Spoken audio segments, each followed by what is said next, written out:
Amigos de Biblia Libre, ¿cómo están? Mi nombre es Edgar Escobar, bienvenidos al noticiero de Biblia Libre, con las mejores y las peores noticias del mundo cristiano en la actualidad. Hoy es 5 de abril de 2026 y estos son nuestros titulares. Impastora Paula White compara a Trump con Jesucristo. Astronauta cristiano salió a dar una vueltecita alrededor de la luna. Grace Community Church pierde certificación de consejeros bíblicos. Pastor consigue conversiones amenazado por un arma. UEFA sanciona estadio por expresión religiosa. Pastor hace aparecer dinero de la nada. Y estamos próximos a comenzar el Mundial de Fútbol aquí en los Estados Unidos y el fútbol no es exento de la polémica cristiana. Prepárate porque esta historia parece escrita por alguien que mezcló fútbol, religión y un reglamento europeo con alergia a todo lo que tenga olor a fe. Resulta que la todopoderosa UEFA decidió que lo verdaderamente peligroso en un estadio no son los cánticos agresivos, ni los disturbios, ni los insultos creativos de la grada. No, señor. Lo verdaderamente escandaloso fue una imagen con la figura, supuestamente, de Jesucristo. Todo comenzó cuando el club serbio Estrella Roja de Belgrado permitió que sus aficionados desplegaran un tifo, es decir, una pancarta gigante, donde aparecía una imagen de Jesús acompañada de un mensaje bastante subversivo, casi revolucionario: que nuestra fe os guíe hacia la victoria. Tremendo, peligrosísimo, prácticamente un atentado espiritual. La reacción de la UEFA no se hizo esperar.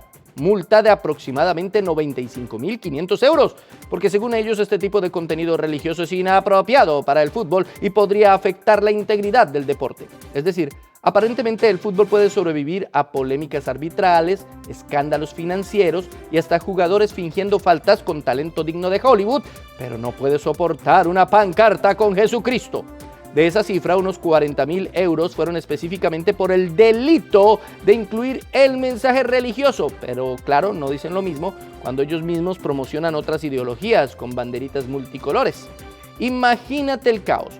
Jugadores convirtiéndose árbitros leyendo la Biblia en el bar, comentaristas diciendo gloria a Dios en lugar de gol. ¡Un desastre logístico!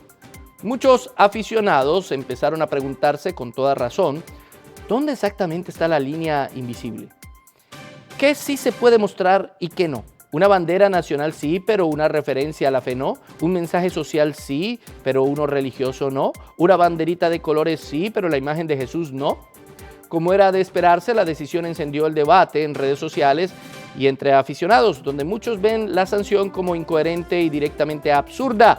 Porque claro, en un mundo donde se permite prácticamente de todo en nombre de la libre expresión, resulta que el problema de fondo es Jesucristo en una pancarta. Prioridades, supongo. Doble moral, como siempre la UEFA con su doble moral. Para unas cosas sí, pero otras cosas no, ¿cierto? ¡Ay, Dios mío! Pero seguimos con las noticias y esta vez vienen desde aquí, desde los Estados Unidos, con una escena digna, pero digna de Hollywood. Un dramático momento se vivió en Detroit cuando un pastor logró conversiones aún siendo amenazado con una pistola. La escena ocurrió en una funeraria durante el servicio de un joven de 17 años que había muerto irónicamente por violencia armada. Es decir, ya el contexto venía cargado. El pastor D'Artagnan Nichols estaba tratando de mantener el orden cuando de repente un asistente claramente dominado por el momento o por algo más decidió que esa era la ocasión perfecta para sacar una pistola y apuntarle directamente al predicador. El hombre, según los reportes, no solo sacó el arma, sino que además empezó a gritar insultos y dejó claro que no creía en el Dios del que estaba hablando el pastor, ordenándole que se callara si no quería terminar mal. Y claro, el ambiente se convirtió en lo que cualquiera imaginaría: gente corriendo, gritando, caos total, básicamente todo lo opuesto a descansar en paz. El pastor, en lugar de salir corriendo como cualquier ser humano con instinto de supervivencia, decidió quedarse, mantener la calma e intentar desescalar la situación. Incluso confesó que en su mente ya se estaba preparando para recibir el disparo. Porque claro, cuando alguien te apunta con un arma, uno no está pensando precisamente en el bosquejo del sermón. La policía confirmó que el arma nunca se disparó, que el hombre fue arrestado y que incluso otras personas terminaron detenidas por posesión de armas, es decir, el funeral terminó pareciendo más un operativo policíaco que una despedida. Pero lo verdaderamente impactante, y aquí es donde entra el toque casi cinematográfico religioso, es que según el propio pastor, después de todo este espectáculo digno de Netflix, 10 personas decidieron entregar su vida a Cristo. Sí, en medio del caos, la amenaza, la muerte, alguien dijo, este es el momento perfecto para arrepentirme.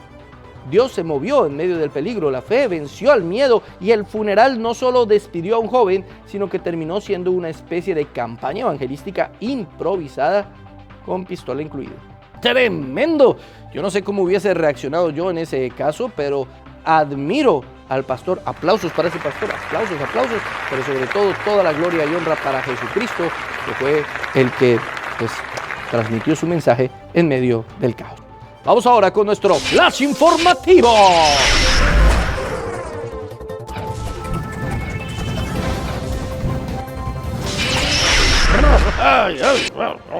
Y atención porque esta semana fue crucial y clave para la ciencia mundial histórica, porque de nuevo salieron unos astronautas hacia la luna. Usted ya lo sabe, pero tal vez lo que no sepa es que uno de ellos es cristiano. La humanidad vuelve a mirar a la luna, pero esta vez no solamente con tecnología de punta, sino también con algo que no suele aparecer en los manuales de la NASA, una fe bastante clara y sin complejos, porque mientras la misión Artemis II ya va en camino, literalmente rumbo a la luna en el primer viaje tripulado más allá de la órbita terrestre en más de 50 años, uno de sus protagonistas decidió dejar algo claro antes de despegar. Esto no es solo ciencia, también es convicción personal.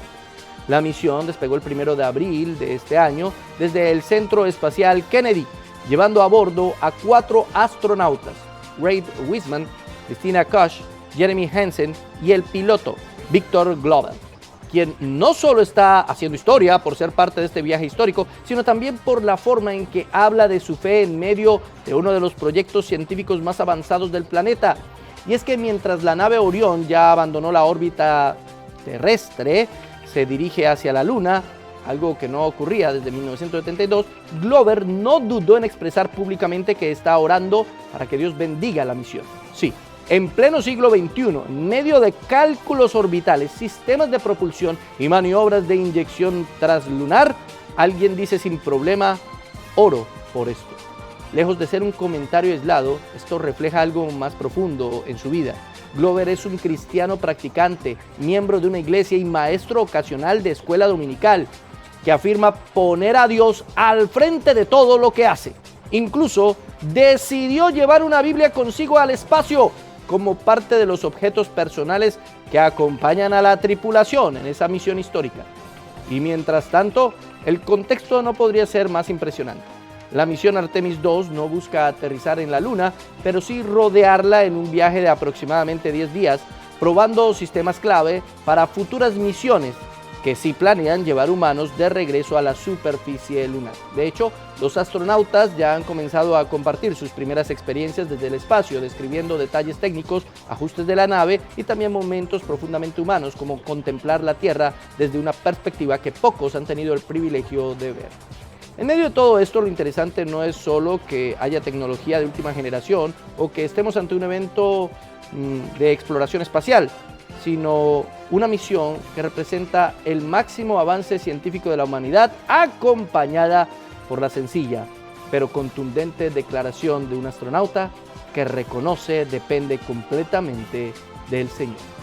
Muy bien, sí señores, la palabra ya llegó a la luna. Bueno, va en camino, aunque no se va a quedar por ahí, solamente va a dar la vuelta. Espero que la haya llevado solamente para leerla, que es lo verdaderamente importante. Salmos, capítulo 8, verso 3. Cuando veo tus cielos, obra de tus dedos, la luna y las estrellas que tú formaste, digo, ¿qué es el hombre para que tengas de él memoria?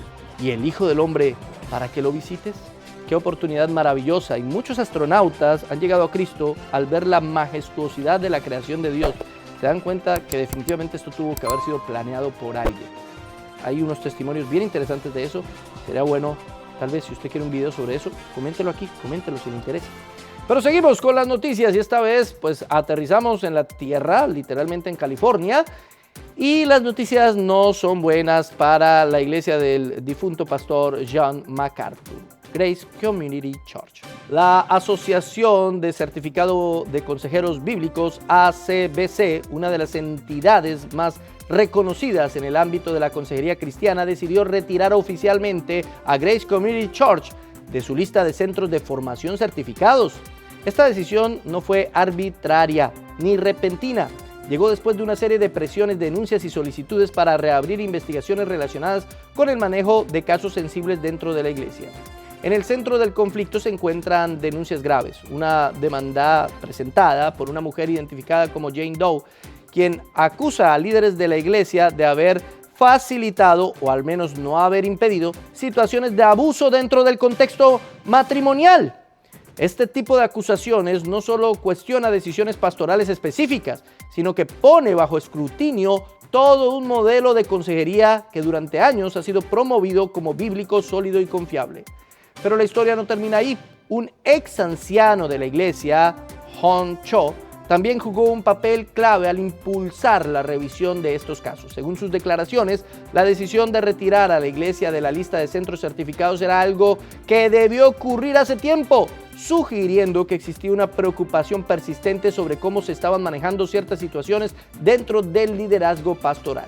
Durante la investigación, la ACBC recopiló testimonios de múltiples mujeres que afirmaban haber sido perjudicadas por el sistema de consejería de la iglesia. Algunas de estas declaraciones incluyen acusaciones de que se habría dado más credibilidad a presuntos agresores que a las víctimas, un señalamiento particularmente delicado en un contexto donde la consejería pastoral debería precisamente proteger, orientar y sanar. Como resultado de estas preocupaciones, no solo la iglesia fue retirada como centro de formación, sino que también figuras específicas dentro del ministerio de la consejería fueron previamente apartadas de roles de enseñanza y certificación dentro de la organización. Cabe destacar que aunque Grace Community Church fue removida de la lista, otras instituciones vinculadas a su ecosistema ministerial como The Master University y The Master Seminary continúan siendo reconocidas como centros de formación certificado, lo que añade una capa adicional de complejidad al caso. Hasta el momento, tanto la ACBC como la propia iglesia han optado por no ofrecer declaraciones públicas detalladas sobre la decisión, lo que ha dejado un vacío informativo que inevitablemente alimenta el debate y la especulación dentro del mundo evangélico. Tremendo, mis hermanos, y todo esto es un escándalo que viene desde hace muchos años y que ha estado perjudicando la imagen de una iglesia de sana doctrina como es Grace Community Church. Pero aquí nosotros damos noticias de todo el mundo. Aquí nosotros no tomamos partido porque tienen una doctrina que concuerda con nuestras creencias. No, simplemente es una noticia y hay que darla. Santiago, capítulo 3, verso 1. Hermanos míos, no os hagáis maestros muchos de vosotros sabiendo que recibiremos mayor condenación. Qué responsabilidad tan grande ser consejero y pastor. Muy grande. Por eso no cualquiera puede lanzarse a eso. Tiene que tener un llamado directamente de Dios. Bueno, vamos ahora a un corte de comerciales. Dios bendiga a todos. Te invitamos a nuestra promoción espiritual. Este sábado 18 de abril. A partir de las 9 de la mañana. Habrá alabanza y adoración. Como pastor invitado, el pastor Edgar Escobar. De Houston, Texas. Con el tema Es tiempo de buscar a Dios. Los esperamos a todos. ¡No falten!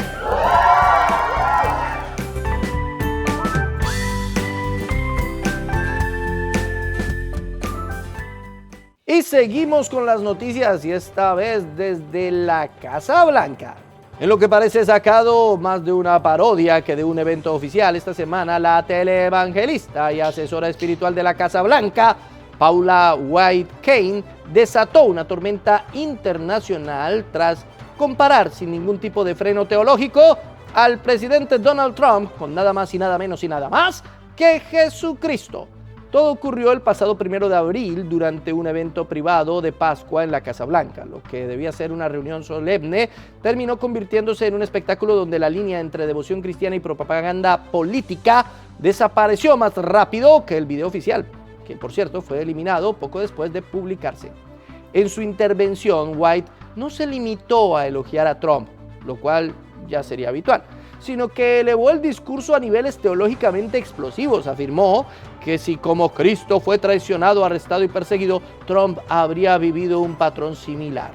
Incluso insinuó una especie de paralelismo entre la resurrección de Cristo y la recuperación política del mandatario. Por si eso no fuera suficiente, el propio Trump entró en la narrativa con una sonrisa y un comentario que terminó de incendiar las redes. «Me llaman rey ahora, ¿pueden creerlo?», dijo en referencia a la entrada triunfal de Jesús en Jerusalén. El resultado inmediato, una avalancha de críticas desde todos los frentes. En redes sociales, la comparación fue calificada como blasfemia, vergonzosa y, con bastante razón, teológicamente absurda.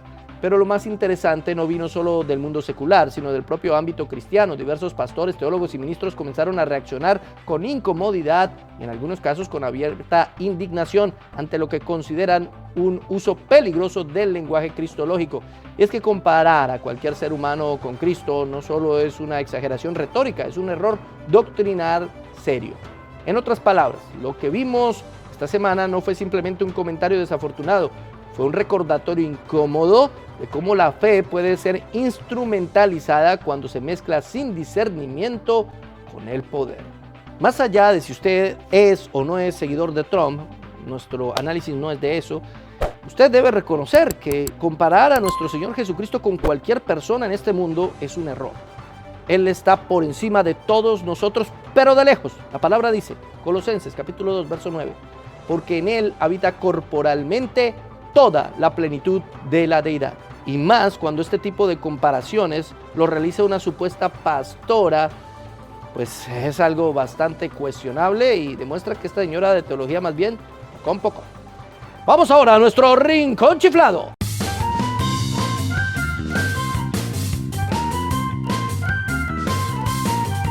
El llamado apóstol Gary Mickle, líder de Nation Church Grace, contó cómo durante una reunión anterior apareció un billete de $20 pegado en una lámpara del lugar, como quien dice, Dios ya no multiplica panes, ahora pega efectivo en el techo.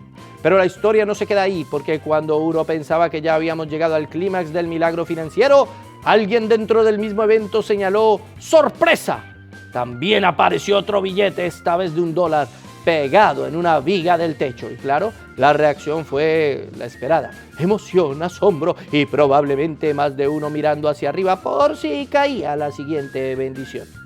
Todo esto fue presentado por el propio líder como una señal de Dios para demostrar que lo que predica es real, descartando de paso a los escépticos, porque evidentemente cuestionar dinero pegado en el techo es falta de fe, no sentido común. Ahora bien, el detalle curioso, por no decir incómodo, es que este no es el primer episodio peculiar asociado a este ministerio. Ya anteriormente se había hablado de prácticas bastante llamativas, como llevar una piscina inflable al culto para hacer algo que, digámoslo suavemente, no aparece exactamente en el manual pastoral de Tito o Timoteo. Y aquí es donde la historia deja de ser solo graciosa y empieza a ponerse seria, aunque uno intente no reírse. ¿En qué momento pasamos de examinar las escrituras a examinar el techo buscando billetes? ¿Desde cuándo la evidencia de lo sobrenatural es $1 pegado con quién sabe qué? Porque si ese es el nuevo estándar de señal divina, entonces la crisis financiera llegó al cielo con milagros de bajo presupuesto. Lo más preocupante no es el billete en sí, porque al final eso podría explicarse con algo tan espiritual como gravedad más pegante, sino el mensaje tras de eso. Una fe que se alimenta de lo espectacular, de lo inmediato, de lo visualmente impactante, pero que cada vez parece menos interesada en lo bíblico, lo sólido y lo verificable. No, pues ahora toca andar mirando al cielo a ver cuándo caen billetes o que queden pegados misteriosamente en alguna cosa, ¿no? El Señor mandando billetes, eso no tiene el más remoto sentido. Segunda a los Corintios, capítulo 11, verso 13. Porque estos son falsos apóstoles, obreros fraudulentos que se disfrazan como apóstoles de Cristo. Y no es maravilla, porque el mismo Satanás se disfraza como ángel de luz. Ay, Dios mío, es que comen cuento de cualquier cosa, como decimos en mi país. Vamos ahora a mi sección favorita, oremos.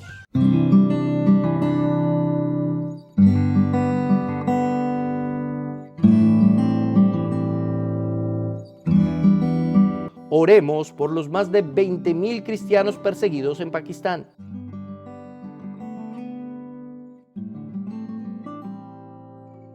Oremos por Nigeria, donde esta semana acabaron con la vida de 53 cristianos más en pleno Domingo de Ramos. Oremos por Tito David Gutiérrez, un hombre de 33 años de Tijuana con un tumor craneal, para que Dios le dé la sanidad y la salvación. Sí, mis hermanos, oremos, oremos, no nos cansemos de orar, oremos.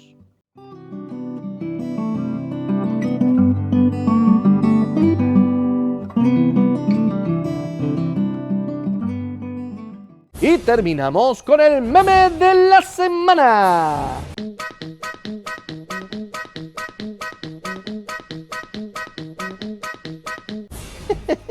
Sí, mucho cuidado, mucho cuidado. Para nosotros todas las semanas son santas, a decir verdad. Pero para aquellos que celebran esta semana como algo especial y se van más bien de vacaciones, tenga cuidado ahí. Usted no va a resucitar el domingo. Pero bueno, muchas gracias por habernos acompañado. Coloquen aquí sus comentarios. Si tienen alguna otra noticia, alguna información, colóquela aquí. Alguna opinión, quiero leerlos. Dele like, no pase así derecho. Dele like a este video. Compártalo por todas sus redes sociales. Y gracias por haber estado con nosotros aquí en el noticiero de Biblia Leída.